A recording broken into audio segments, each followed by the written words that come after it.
മലയാളികളുടെ number 1 choice Kerala matrimony. ഏട്ടാ, സിദ്ധാർത്ഥന്റെ മോനും മരുമോളും വന്നിട്ടുണ്ട്. എന്താ കാര്യം? എന്താന്ന് ചോദിച്ചിട്ട് പറയുന്നില്ല.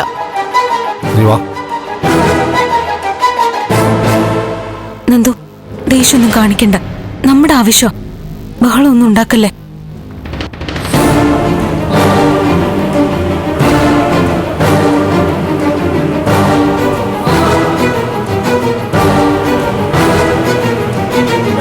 വാ സാറേ, അകത്തിരിക്കാം. അവളില്ല ഇവിടെ. അവളെ വിളിക്ക്. തനുജ ഇവിടെ ഇല്ല. അവളെ വിളിക്കാനാ പറഞ്ഞത്. നന്ദു, ഞങ്ങളുടെ അവകാശത്തിൽപ്പെട്ട വസ്തു വിൽക്കാൻ പറ്റില്ലെന്ന് പറഞ്ഞ് അവള് നോട്ടീസ് അയച്ചിരിക്കുന്നു. അവൾ ആരാ? അവളെ വിളിക്കും ഇങ്ങോട്ട്. ഞാൻ ചോദിക്കാം അവളോട്. നന്ദു പ്ലീസ്, ബഹളം വേണ്ട. വാ സാറേ, നമുക്ക് അകത്തിരുന്ന് സംസാരിക്കാം. നിങ്ങളോട് എന്ത് സംസാരിക്കാനാ? അവളെ വിളിക്കാനാ പറഞ്ഞത്. നന്ദു, ഞാൻ പറയാം. തനുജ ഒന്ന് വിളിക്കൂ അങ്കിൾ. ചില കാര്യങ്ങളൊന്ന് സംസാരിക്കാനാ. മോളെ, അവള് പുറത്തു പോയിരിക്കുക. അത് മാത്രമല്ല, അവളിപ്പോ ഞങ്ങളുടെ നിയന്ത്രണത്തിലുമല്ല. അങ്ങനൊന്നും പറഞ്ഞ് ഒഴിയാൻ പറ്റില്ല. നിങ്ങൾക്ക് ഉത്തരവാദിത്തമുണ്ട്. അച്ഛൻ മാസം മാസം കൃത്യം പൈസ തന്നതേ അവളെ എങ്ങനെയെങ്കിലും വളർത്തിയിട്ട് ഞങ്ങൾക്ക് നിയന്ത്രണം ഇല്ലെന്ന് പറയാനല്ല. നിങ്ങൾ ഉത്തരം പറയണം. നിങ്ങൾ എന്ത് പറഞ്ഞാലും കേൾക്കേണ്ടവരാ ഞങ്ങള്. സത്യത്തെ നിങ്ങളുടെ മുഖത്ത് നോക്കാൻ കൂടി പ്രയാസപ്പെട്ടാ ഞങ്ങൾ നിൽക്കുന്നേ. ബലരാമൻ സാറിന്റെ മരണം പോലും അവള് കാരണമെന്ന് ഞങ്ങൾ അറിഞ്ഞിട്ടുണ്ട്. ഞങ്ങൾക്ക് പറഞ്ഞ് നേരെയാക്കാൻ ശ്രമിക്കാമെന്നേ പറ്റൂ. തല്ലി പഠിപ്പിക്കാന്ന് വെച്ചാ അവള് ഞങ്ങളെ കൊന്നുകളയും. ജീവനിൽ കൊതിയില്ലാത്തവരുണ്ടോ സാറേ? ഞങ്ങൾ പറയാതെ തന്നെ നിങ്ങൾക്കെല്ലാം അറിയാലോ. അവളിപ്പോ ബലരാമ സാറിന്റെ വീട്ടിലെ ആളാ. ചന്ദ്രമതി മേഡത്തിന് നിങ്ങളോട് പകയുണ്ടല്ലോ. അതിന് അവരിവളെ ഉപയോഗിക്കുന്നു. ഇവളെ നേട്ടത്തിനായിട്ട് അവരെയും. രണ്ടു കൂട്ടരും കൂടി നല്ലൊരാളെ ജയിലിലാക്കി. ബാക്കിയുള്ളവരുടെ സമാധാനം കൂടി ഇല്ലാതാക്കി. ദേവി, നീ വാ, നമുക്ക് തേവക്കാട്ട് പോവാം. അവൾ അവിടെ കാണും. നന്ദു പ്ലീസ്. ആ വേണ്ട, എന്തായാലും അവൾ ഇവിടെ വരുമല്ലോ. കണ്ട് കാര്യം പറഞ്ഞിട്ടേ പോകുന്നുള്ളൂ. നീ വാ, അകത്തിരിക്കാം.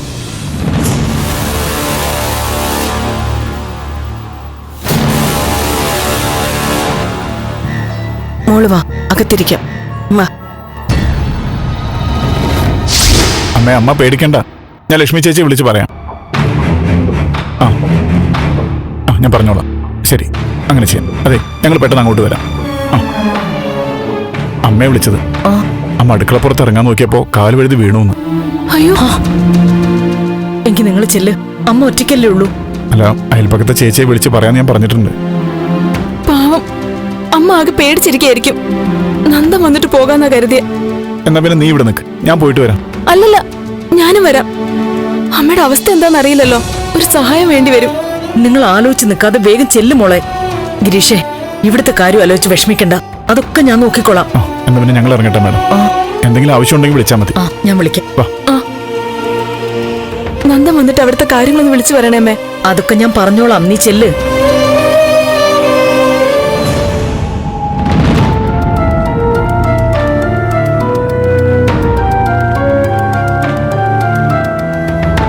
സാറേ, ഏതായാലും ഇരുന്നില്ലേ, ആ ചായ കുടിക്കേ. നിങ്ങളുടെ മോളെ കാണാനാ വന്നേ, അല്ലാതെ. നന്ദു,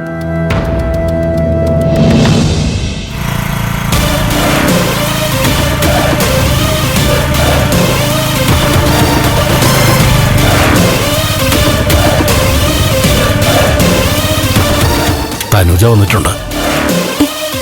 നന്ദു, തനുജോട് ഞാൻ സംസാരിക്കാം. നന്ദു ഇടപെടണ്ട.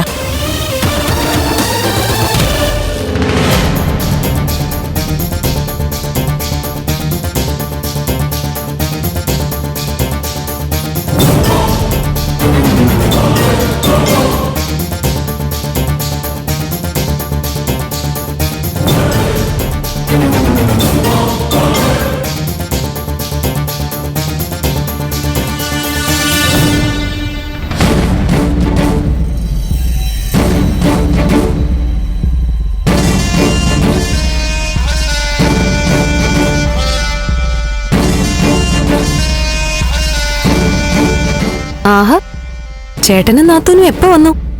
ആ അമ്മ, ചായയും ബിസ്ക്കറ്റും ഒക്കെ കൊടുത്തല്ലോ, നന്നായി. അല്ല, ചായ കുടിക്കാങ്ങളെ? ചായ കുടിക്കാനല്ല ഞങ്ങൾ വന്നത്. നന്ദു പ്ലീസ്.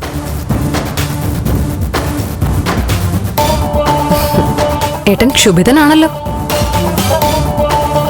തനുജ, നന്ദുവിന് ദേഷ്യം വരുന്നതിന് അതിശയിക്കേണ്ട കാര്യമുണ്ടോ?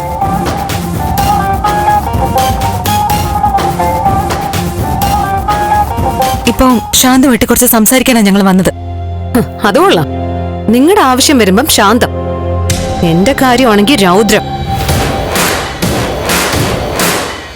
സമയവും സന്ദർഭവും ഒക്കെ കണ്ട പോലെ അല്ലേ? അപ്പ കണ്ടവരെ അല്ലേ? ആ രീതി. പോട്ടെ, സ്വന്തം വീട്ടുകാരല്ലേ. എടി എടി, നന്ദു, ഞങ്ങൾ തമ്മിൽ സംസാരിക്കാം. പ്ലീസ് ഒന്ന് വെറുതെ ഇരിക്കും.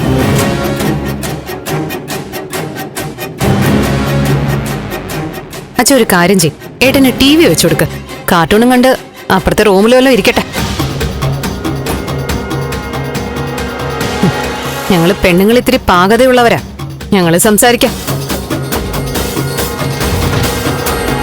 നാത്തും വാ വാ.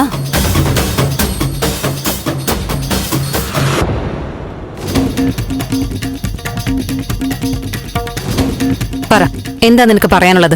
കേക്കട്ടെ. തനുജയ്ക്ക് കാര്യങ്ങളൊക്കെ അറിയാലോ. അറിയാലോ. ഞങ്ങളൊരു വലിയ പ്രതിസന്ധിയിലാണെന്നും അതിന് കാരണം തനുജാണെന്നും അറിയാലോ. അതിന്റെ പകുതി അറിയാം, നിങ്ങൾ വലിയ പ്രതിസന്ധിയിലാണെന്ന് മാത്രം.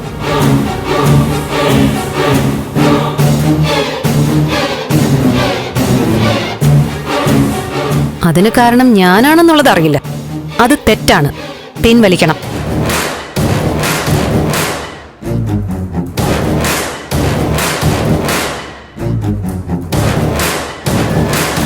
നിങ്ങൾക്ക് എന്തെങ്കിലും പ്രതിസന്ധി വന്നിട്ടുണ്ടെങ്കിൽ അതിന് കാരണം നിങ്ങളാ, നിങ്ങൾ മാത്രം.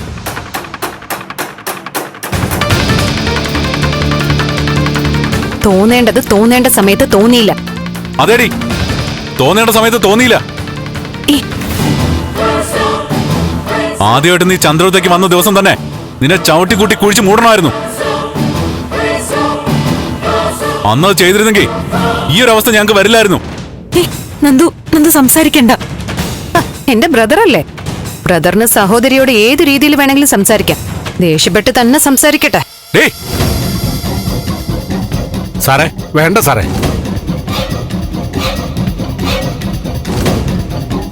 തനുജ, നീ സമാധാനത്തോടെ അവര് പറയുന്നൊന്ന് കേക്ക്. ഇത് എന്റെ വീടാ, എന്റെ വീട്ടിൽ ഞാൻ പറയും, ഇവര് കേൾക്കും, അത്രേ ഉള്ളൂ.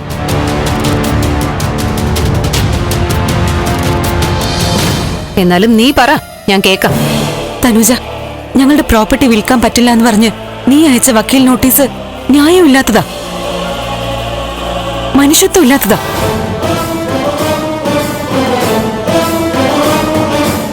വക്കീലിനോട് പറഞ്ഞ് അതൊന്ന് റദ്ദാക്കണം. രജിസ്ട്രേഷൻ ഓഫീസിൽ കോപ്പി കൊടുക്കണം പ്ലീസ്. എന്നിട്ട് അന്ന് നീ ജയിലിൽ പോയി അച്ഛനെ കണ്ട ദിവസം വഴിയിൽ വെച്ച് ഇങ്ങനെയൊന്നും അല്ലല്ലോ നീ എന്നോട് പറഞ്ഞത്.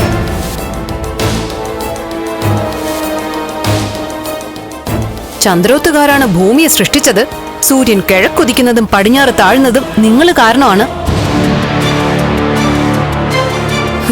അതാണ് ഇതാണ് മറ്റതാണ് മറിച്ചതാണ്. എന്നിട്ടിപ്പോ കാല് പിടിക്കാൻ വന്നിരിക്കുന്ന.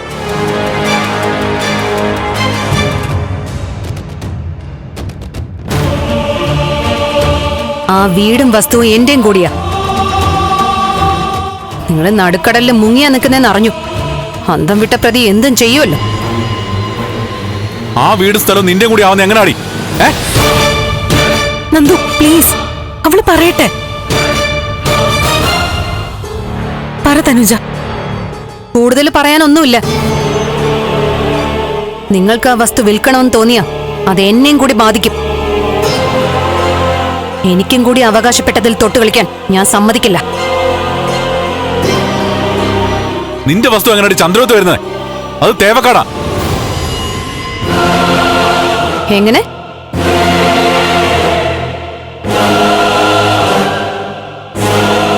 എന്റെ വസ്തു തേവക്കാട്ടാണെന്നോ? അതെങ്ങനെയാ? എന്റെ അച്ഛൻ ചന്ദ്രോത്തുകാരനാകുമ്പോ എന്റെ വസ്തു എങ്ങനെ തേവക്കാട്ട് പോവും?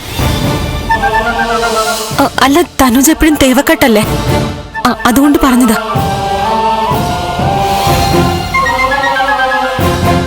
എന്തുകൊണ്ട് പറഞ്ഞതായാലും ശരി, വക്കീൽ നോട്ടീസ് അയച്ചത് തന്നെയാ.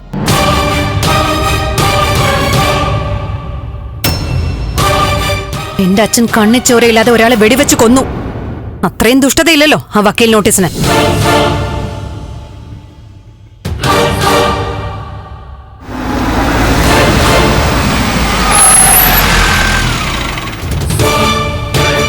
അന്ന് നീ പറഞ്ഞെന്ത്? യുദ്ധം ചെയ്ത് ജയിക്കണമെന്നല്ലേ? അപ്പൊ യുദ്ധം ചെയ്ത് തന്നെ ജയിക്കുവാണ്. നാടൻ ഭാഷ പറഞ്ഞ തല്ലി തന്നെ ജയിക്കും. തല്ല് വാങ്ങുന്നത് വരെ കാര്യങ്ങൾ കൊണ്ടുപോണോ?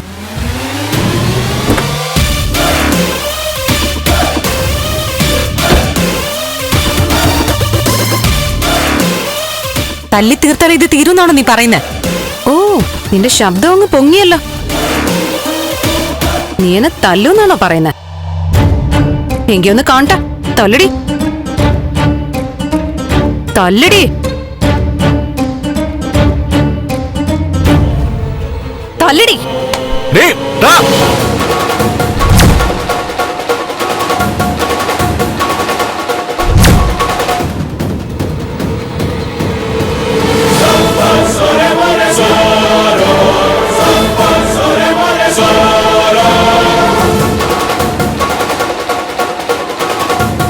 നീ എന്താ ഇവിടെ കയറി അഭ്യാസം കാണിക്കാണോ?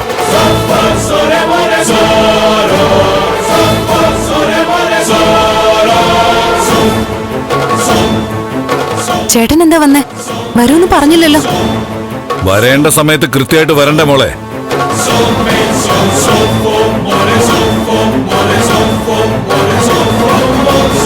അന്ന് നീ രക്ഷപ്പെട്ടു, പക്ഷെ എന്നും അതുപോലെ ആയിരിക്കില്ല. അന്ന് നീയാടാ രക്ഷപ്പെട്ടത്. എന്റെ കൂട്ടുകാരനും അളിയനും വന്ന ദിവസം നീ അവിടെ ഇല്ലായിരുന്നു. നിന്റെ ഭാഗ്യം. ഞാനവിടെ ഉണ്ടായിരുന്നെങ്കിൽ നീ ഇപ്പൊ ഇവിടെ നിൽക്കൂ.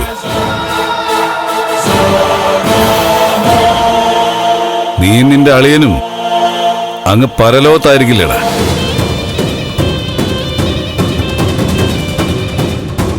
ചേട്ടാ പോട്ടെ. എനിക്ക് സത്യത്തിൽ ഇവരെ കാണുമ്പോ ചിരിയാ വരുന്നത്. പണ്ടെന്റെ മുമ്പിൽ വലിയ ആളായവരാ, ഇപ്പൊ എന്റെ കാല് പിടിക്കാൻ നടക്കുന്നു. നിന്റെ കാല് പിടിക്കാൻ വന്നതല്ലേടി, കാര്യങ്ങൾ മര്യാദയ്ക്ക് പറഞ്ഞു തീർക്കാൻ വന്നതാ. എന്താണ് ഒച്ച വയ്ക്കുന്നത്?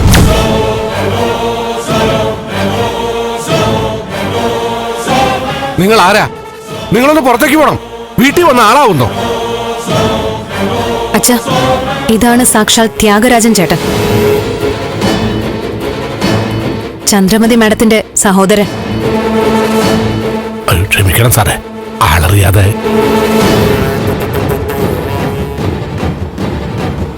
സാറേ, ഇവിടെ വെച്ചൊരു പ്രശ്നം വേണ്ട പ്ലീസ്. ഞങ്ങൾക്ക് ഇവിടെ ജീവിക്കണം. നിങ്ങൾക്ക് ജീവിക്കണമെങ്കിലേ ഇവളോട് ഞങ്ങൾ ആവശ്യപ്പെട്ട ചെയ്യാൻ പറ.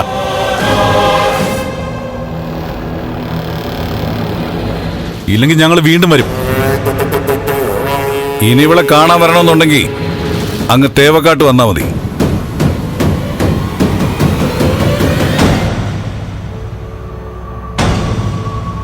ഞാൻ തനുജയെ വീട്ടിലേക്ക് കൂട്ടിക്കൊണ്ടു പോവുക.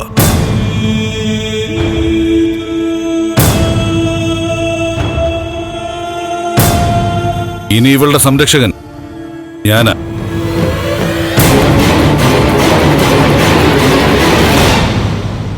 ഇവളെ വേദനിപ്പിച്ച ചോദിക്കുന്നത് ഞാനായിരിക്കും.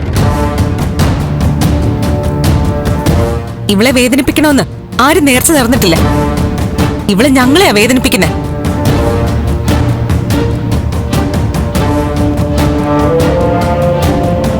സംരക്ഷണം കൊടുക്കുന്ന ആളെ അതും കൂടെ ഒന്ന് ആലോചിക്കണം. ഞാനൊരു നല്ല കാര്യം ചെയ്യാൻ പോകുന്നതുകൊണ്ട് ഇപ്പൊ ഇതിന് മറുപടി പറയുന്നില്ല. നിങ്ങളുടെ രണ്ടുപേരുടെയും ജീവിതം എന്റെ ദാനമാണ്. എന്താ പറഞ്ഞേ? അയ്യോ സാറേ, വേണ്ട സാറേ, വിടു സാറേ, വിടു സാറേ, പ്ലീസ് വിടോ. നന്ദു, വേണ്ട വേണ്ട സാറേ, ഇവിടെ വെച്ചൊരു പ്രശ്നം വേണ്ട. താൻ കൈയെടുക്കടോ. ഇവൻ എന്താ ചെയ്യാൻ നോക്കട്ടെ. അയ്യോ വേണ്ട സാറേ.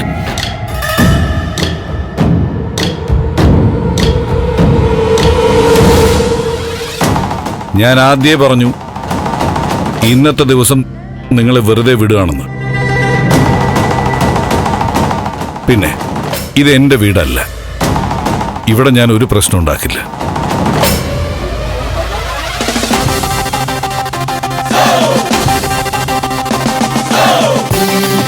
നിനക്കുള്ളത് ഞാൻ വഴിയെ തരാം.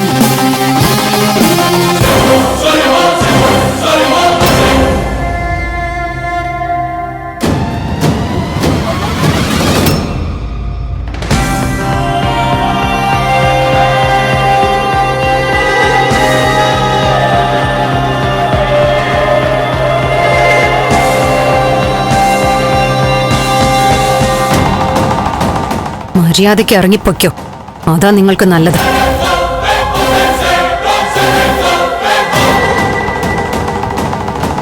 നന്ദു, നമുക്കിപ്പോ പോവാം.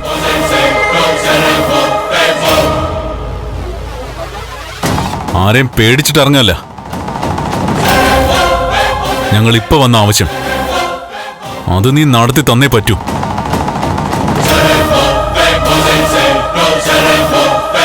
അല്ലെങ്കിൽ ഇതിന്റെ അനന്തരഫലം നീ അനുഭവിക്കും.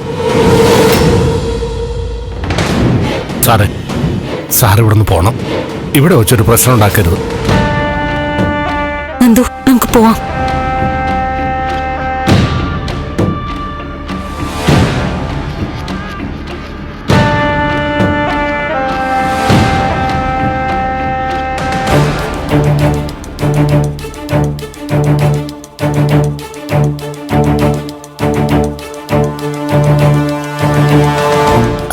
ചേട്ടൻ നേരത്തെ എന്താ പറഞ്ഞേ? എന്നെ തേവക്കാട്ടേക്ക് കൊണ്ടുപോകണമെന്നോ? അതെ. പെട്ടെന്ന് അങ്ങനെ തോന്നാൻ കാരണം എന്താ? നീ ഞങ്ങളെ സന്തോഷിപ്പിക്കുന്നതിന് ഒരു നല്ല കാര്യം ചെയ്തതല്ലേ, അതിന്റെ കടപ്പാട്. അങ്ങനെ എന്ത് നല്ല കാര്യം ചെയ്തു? അതവിടെ ചെന്ന് പറയാം. വാ.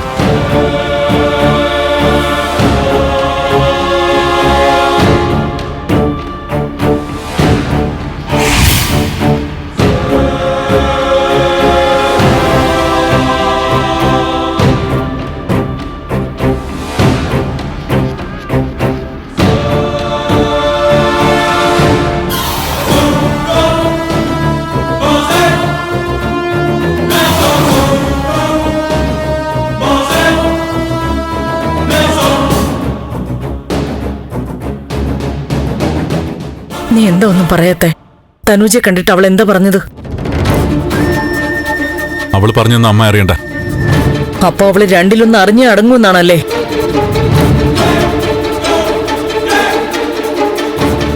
മോളെ, അവൾ ഒരു രീതിയിലും നമ്മളോട് കരുണ കാണിക്കില്ല എന്നാണോ?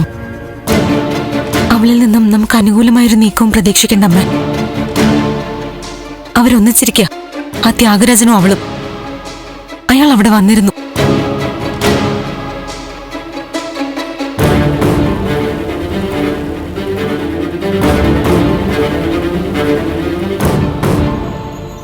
അമ്മ വിഷമിക്കണ്ട. ആ വസ്തു വയ്ക്കാൻ നമുക്ക് മറ്റു വഴികളുണ്ടോ നോക്കാം. ഒരു വഴിയില്ല മോനെ. ഞാൻ അഡ്വക്കേറ്റിനെ വിളിച്ചിരുന്നു. ഇങ്ങനെ അവകാശവാദ നോട്ടീസ് നിലനിൽക്കുമ്പോ പ്രോപ്പർട്ടി ഡീലുകൾ ഒന്നും തന്നെ നടക്കില്ലെന്ന അഡ്വക്കേറ്റ് പറയുന്നത്. അതിനുവേണ്ടി ശ്രമിച്ചിട്ട് കാര്യമില്ലെന്ന്. നമുക്ക് വന്ന വക്കീൽ നോട്ടീസിന്റെ പകർപ്പ് ഇപ്പൊ തന്നെ സബ് രജിസ്ട്രാർ ഓഫീസിൽ എത്തിക്കാണുമെന്നാ പറഞ്ഞത്. രക്ഷയില്ല. എങ്ങനെയെങ്കിലും ജീവിക്കാന്ന് വെച്ചാൽ സമ്മതിക്കില്ല. നമ്മുടെ അവസാനം കണ്ടേ അവൾ അടങ്ങൂ. അതിന് നിന്നു കൊടുക്കുന്നതിന് മുമ്പ് അവളെ അവസാനിപ്പിക്കാം. ആര് കൂടെ വന്നാലും. ചെയ്യാത്ത തെറ്റിന്റെ പാപഭാരം ചുമന്ന് ഇനി ജീവിക്കാൻ ഞാനില്ല. അച്ഛനെ ജയിലിൽ നിറക്കാൻ വേണ്ടിയാ ഈ ക്ഷമ ഞാൻ കാണിച്ചത്. നിവൃത്തിയില്ലാതായ കാണുക എന്തെങ്കിലും ഞാൻ ചെയ്യും.